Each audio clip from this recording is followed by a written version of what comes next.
বন্ধুরা মাধ্যমিকের 2022-এর geography question paper 100% common suggestion নিয়ে কিন্তু আজকের এই ভিডিওতে আমি চলে এলাম। মাধ্যমিক পরীক্ষার ভূগোল প্রশ্নপত্র 2022 নিয়ে চলে এলাম এক্সক্লুসিভলি ইউটিউবে প্রথমবার। সমস্ত ছাত্রছাত্রীদের কাছে অনুরোধ রইল আমাদের এই সাজেশনটিকে ভালোভাবে প্র্যাকটিস করবার এবং এই ভূগোল প্রশ্নপত্রটিকে বন্ধুদের মধ্যে শেয়ার করে দেওয়ার, যারা পরীক্ষার সময় প্রস্তুতি নেওয়ার সময় পায়নি। এই প্রশ্নপত্রটি 100% কমন। একে একে আমরা প্রশ্নগুলি দেখে নেব, ভূগোলের মাধ্যমিকের প্রশ্নগুলো, এবং তার আগে যে সমস্ত শিক্ষক ও শিক্ষিকারা এই সাজেশনটিকে বানাতে আমাদেরকে সাহায্য করেছে তাদের অনেক ধন্যবাদ জানাই। সেই সমস্ত শিক্ষক শিক্ষিকা ছাড়া আমাদের এই সাজেশন বানানো কিন্তু যেত না, এবং তাদেরকে অনেক ধন্যবাদ জানাচ্ছি আমাদের এই শুভ ক্লাসেস চ্যানেলের পক্ষ থেকে। তা চলো একে একে আমরা প্রশ্নপত্রগুলো একটু দেখে নেব। তার আগে বলে রাখি বন্ধুরা, তোমাদের যাদের এই ভিডিওটি ভালো লাগবে তারা একটি লাইক করে দেবে, চ্যানেলে প্রথম হলে চ্যানেলটিকে সাবস্ক্রাইব করে পাশে নোটিফিকেশন বেল আইকনে প্রেস করে অল অপশানে ক্লিক করে আমাদের এই শুভ ক্লাসেস পরিবারের সদস্য হয়ে যাবে। চলো একে একে আমরা প্রশ্নপত্রগুলিকে দেখে নিই। তোমাদেরকে বলে রাখতে চাই, আমাদের এবারের কিন্তু পরীক্ষায় তোমরা সকলে জানো বন্ধুরা, বহির্জাত প্রক্রিয়া এবং আর কি রয়েছে, বহির্জাত প্রক্রিয়া রয়েছে এবং তাদের দ্বারা সৃষ্ট ভূমিরূপ, এই চ্যাপ্টারটি কিন্তু অবশ্যই আমাদের পরীক্ষায় রয়েছে। এবং তার সাথে সাথে ভারত ও ভারতের ভূমিকা, ভারতের প্রাকৃতিক পরিবেশ, ভারতের অর্থনৈতিক পরিবেশ ও মানচিত্র পরীক্ষায় রয়েছে। তো আমরা প্রথমে বহির্জাত প্রক্রিয়া ও তাদের দ্বারা সৃষ্ট ভূমিরূপ এই চ্যাপ্টার থেকে কি সাজেশন আসবে আমরা দেখে নেব। প্রথমে তোমাদেরকে বলে রাখি, এই বহির্জাত প্রক্রিয়া ও তাদের দ্বারা সৃষ্ট ভূমিরূপ থেকে 2 নম্বরের যে প্রশ্নগুলো আসবে তোমাদের পরীক্ষায় এবছর, তোমরা তা একে একে দেখে নাও। দেখো, প্রথম যে প্রশ্নটি সেটা বলেছে, এটা হলো বহির্জাত প্রক্রিয়া কি। তারপরের প্রশ্ন হচ্ছে পর্যায়িত নদী কি। উত্তরগুলো তোমরা বইয়ের মধ্যেই রয়েছে, তোমরা দেখে দেখে প্র্যাকটিস করে নেবে বা মুখস্থ করে নেবে। উত্তর যদি দিতাম তাহলে অনেকটা বড় ভিডিও হয়ে যেত, তোমাদের পুরো প্রশ্নপত্রটা দেখানো যেত না এই ছোট ভিডিওর মধ্যে। পরবর্তী প্রশ্ন নগ্নিভবন কি। পরবর্তী প্রশ্ন পর্যায়ন কি। তারপরের প্রশ্ন এবং লাস্ট প্রশ্ন 2 নম্বরের 5টি প্রশ্ন আমি দিলাম, ক্ষয়ীভবন কি। তাহলে এই 5টি প্রশ্ন তোমরা সুন্দর করে খাতায় ছক করে সাজাও, উত্তরগুলো বই থেকে দেখো, প্র্যাকটিস করো, করে নাও। এটি পরীক্ষায় আসতে চলেছে, এই 5টি প্রশ্ন অবশ্যই হুবহু আসবে। 3 নম্বরের প্রশ্ন এই চ্যাপ্টার থেকে কি আসবে একটু দেখে নিই। অবরোহণ ও আরোহণের মধ্যে পার্থক্য লেখো, এই পার্থক্যটা পড়ে নেবে। পরবর্তী প্রশ্ন বহির্জাত প্রক্রিয়ার মাধ্যমগুলি আমাদেরকে লিখতে হবে, এবং তারপরের প্রশ্ন হচ্ছে অবরোহণ ও আরোহণ পর্যায়ন, এই 3টি প্রক্রিয়ার মধ্যে যে সম্পর্ক আছে তা বিশ্লেষণ করো। এখানে একটি স্পেলিং মিস্টেক রয়েছে, তার জন্য সরি, তোমরা একটু ঠিকঠাক দেখে নিও। অবরোহণ, আরোহণ ও পর্যায়ন, এই 3টি প্রক্রিয়ার মধ্যে সম্পর্ক বিশ্লেষণ করো। এবার আমরা এই চ্যাপ্টারের যে 2 নম্বর ভাগ রয়েছে 1.2, সেটা হলো নদীর বিভিন্ন কাজ, যেমন ক্ষয় কাজ, বহন কাজ, অবক্ষেপণ কাজ ও ভূমিরূপ কাজ। এই কাজগুলিতে এই পার্টটা থেকে 2 নম্বরের প্রশ্ন কি আসবে একটু জেনে নিই। 2 নম্বর প্রশ্ন নদী অববাহিকা কি। পরবর্তী প্রশ্ন জলবিভাজিকা কি। তারপরের প্রশ্ন আসবে ধারণ অববাহিকা কি, এবং তারপরের প্রশ্ন ষষ্ঠ ঘাতের সূত্র, এই ষষ্ঠ ঘাতের সূত্রটি কি লিখতে দেবে। জলচক্র কি। তারপরের প্রশ্ন নদী উপত্যকা কি। তারপরের প্রশ্ন প্রপাত কূপ কি। তারপরের একদম প্রশ্ন 8 নম্বর যেটা, সেটা হলো নদীর ক্ষয়ের শেষ সীমা কি। পরবর্তী প্রশ্ন খাঁড়ি কি। 10 নম্বর এবং লাস্ট প্রশ্ন 2 নম্বরের ক্ষেত্রে ইয়াজু নদী কি। তাহলে নদীর বিভিন্ন কাজ থেকে মার্কস 2 এর এই 10টি প্রশ্ন তোমরা অবশ্যই কিন্তু পড়ে যাবে পরীক্ষায়। এরপর আমরা চলে যাব হচ্ছে মার্কস 3-এ। 3 নম্বর মার্কসের কি প্রশ্ন আসবে এই পার্টটা থেকে। গিরিখাত ও ক্যানিয়নের মধ্যে পার্থক্য লেখো। পরবর্তী প্রশ্ন পলল শঙ্কু ও পলল ব্যজনীর পার্থক্য লেখো। পরবর্তী প্রশ্ন হচ্ছে পলল শঙ্কু ও বদ্বীপের পার্থক্য লেখো। তারপরের প্রশ্ন হচ্ছে কি প্রক্রিয়ায় নদী ক্ষয়কাজ করে বা করে থাকে। পরবর্তী 5 নম্বর প্রশ্ন হচ্ছে নদীর বহন কার্যের প্রক্রিয়া লেখো। 6 নম্বর প্রশ্ন হচ্ছে জলপ্রপাত সৃষ্টির কারণ লেখো। 7 নম্বর প্রশ্ন হচ্ছে নদীর মোহনায় বদ্বীপ সৃষ্টির অনুকূল পরিবেশ আলোচনা করো। 8 নম্বর পরিবেশ হচ্ছে বদ্বীপের শ্রেণীবিভাগ করো। এখানে বনদ্বীপের হয়ে গেছে, তো তোমাদের কাছে ক্ষমা চাইছি, এটা বদ্বীপের শ্রেণীবিভাগ করো, এটা হবে। এবার আমরা এই চ্যাপ্টার থেকে 5 নম্বরে কি প্রশ্ন আসবে একটু দেখিনি, অর্থাৎ বড় প্রশ্ন, এগুলি কিন্তু প্র্যাকটিস করার জন্য অনুরোধ করে রাখলাম। পৃথিবীব্যাপী জলবায়ু পরিবর্তন গঙ্গা, পদ্মা, মেঘনা নদীর ওপর কীভাবে প্রভাব ফেলেছে। অর্থাৎ পৃথিবীব্যাপী যদি জলবায়ু পরিবর্তন হয় তাহলে গঙ্গা, পদ্মা, মেঘনা এই নদীর উপর কী প্রভাব পড়েছে, এইটা প্রশ্নটা আসবে। নদীর সঞ্চয়জাত 3টি ভূমিরূপ চিত্রসহ বিবরণ দাও। তোমাদেরকে বলে দিই, ভূগোলে যে কোনো প্রশ্নতেই তোমরা পাশে চিত্র আঁকলে নাম্বারটা বেশি পাবে। পরবর্তী প্রশ্ন নদীর ক্ষয়জাত 3টি ভূমিরূপ চিত্রসহ বিবরণ দাও। এবং তারপরে আমরা চলে যাব হিমাবহের কাজ ও তার দ্বারা সৃষ্ট ভূমিরূপ এই পার্টে, প্রথম চ্যাপ্টারের। তো এখান থেকে 2 নম্বরে যে প্রশ্নগুলো আসবে সেগুলো হলো হিমরেখা কি। তারপরেরটা হচ্ছে হিমশৈল কি। তারপরেরটা হচ্ছে বাকশুণ্ড কি, ক্রেভাস কি, প্যাটার্ন স্টার হ্রদ কি। তারপরে হচ্ছে নুনাটাক্স কি। তারপর এটা হচ্ছে এসকার কি। তারপর এটা হচ্ছে আগামুখ বলতে কি বোঝো, এটা আমরা আর লিখিনি। এবার আমরা মার্কস 3 অর্থাৎ 3 নম্বর প্রশ্ন, এখান থেকে 3 নম্বরে যে প্রশ্নগুলি আসবে সেটা হলো রসে মাতনে ও ড্রামলিনের মধ্যে পার্থক্য নিরূপণ করো। নদী উপত্যকা ও হিমাবয়ের উপত্যকার যে পার্থক্য সেটা। মহাদেশীয় হিমাবহ ও উপত্যকা হিমাবহের মধ্যে পার্থক্য। গ্রাবরেখা কয় প্রকার বা শ্রেণী বিভাগ করো। হিমাবহের ক্ষয়কার্যের ফলে যে পদ্ধতিটা, হিমাবহের ক্ষয়কার্যের যে পদ্ধতি সেটা লেখো।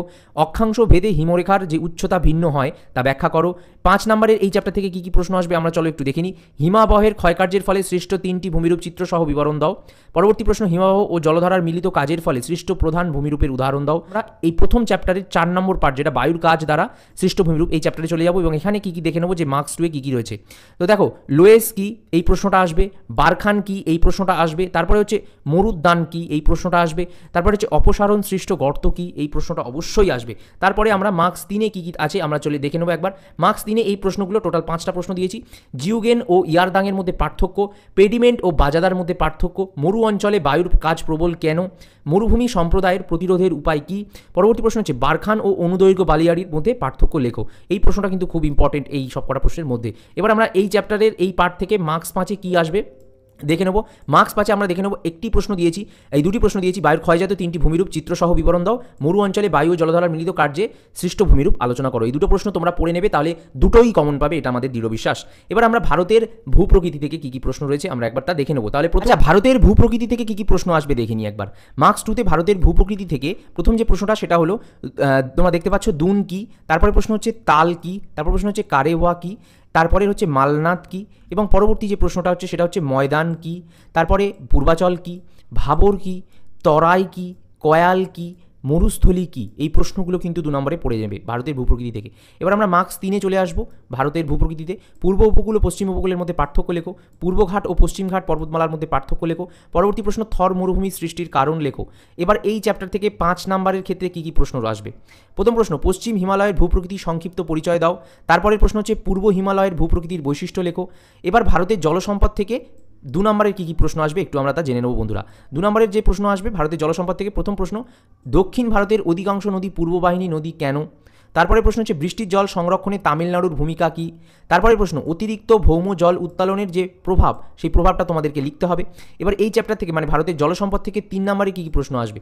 প্রথম প্রশ্ন 3 নম্বরে, বৃষ্টির জল সংরক্ষণের পদ্ধতি লেখো। পরবর্তী প্রশ্ন, বহুমুখী নদী উপত্যকা পরিকল্পনা কী, তার উদ্দেশ্য কী। পরবর্তী প্রশ্ন, পশ্চিম বাহিনী নদীর মোহনায় বদ্বীপ গড়ে ওঠেনি কেন, তা ছোট্ট করে বা সংক্ষেপে ব্যাখ্যা করো। এটা 3 নম্বরে আসবে।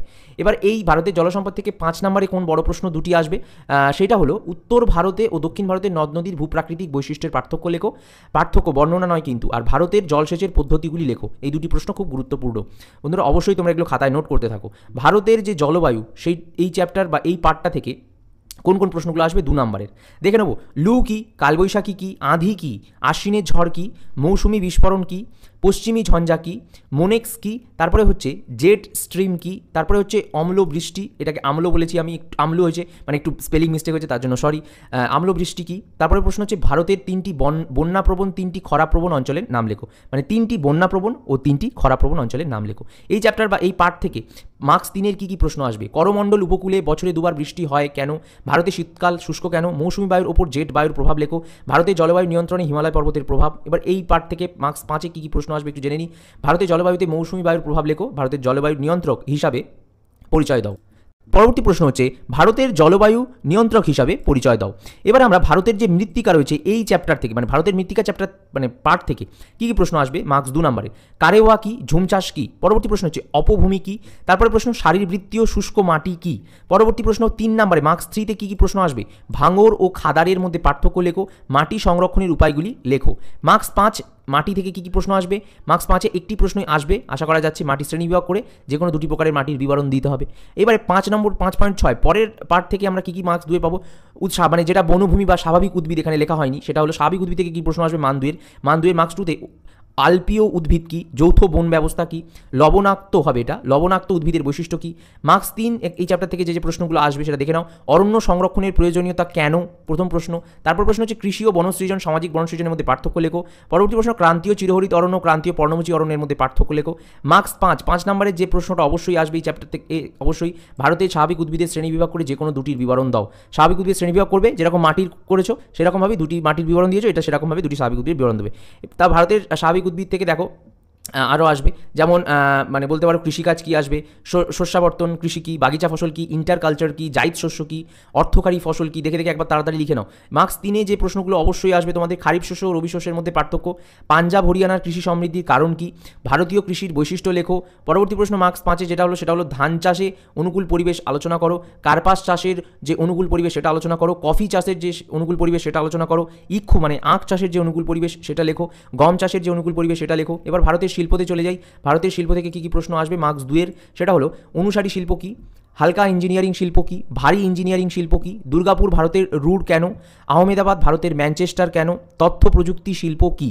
এই প্রশ্নগুলি খুব ইম্পর্টেন্ট 2 নম্বরের। এবার আমরা মার্কস 3-এ চলে যাব। মার্কস 3-এ 3টি প্রশ্ন আমরা দিয়েছি। শিল্প স্থাপনে পরিবহনের ভূমিকা কী। 2 নম্বর প্রশ্ন, কার্পাস শিল্পকে শেকড় আলগা শিল্প বলে কেন। পরের প্রশ্ন হচ্ছে পেট্রো রসায়ন শিল্প উদীয়মান শিল্প কেন। এই চ্যাপ্টার থেকে বা এই পার্ট থেকে ভারতের শিল্পতে মার্কস 5-এ 3টি প্রশ্ন আসবে, সেটা হলো পশ্চিম ভারতের কার্পাস শিল্প একদেশী ভবনের বা একত্রীকরণের কারণ কী।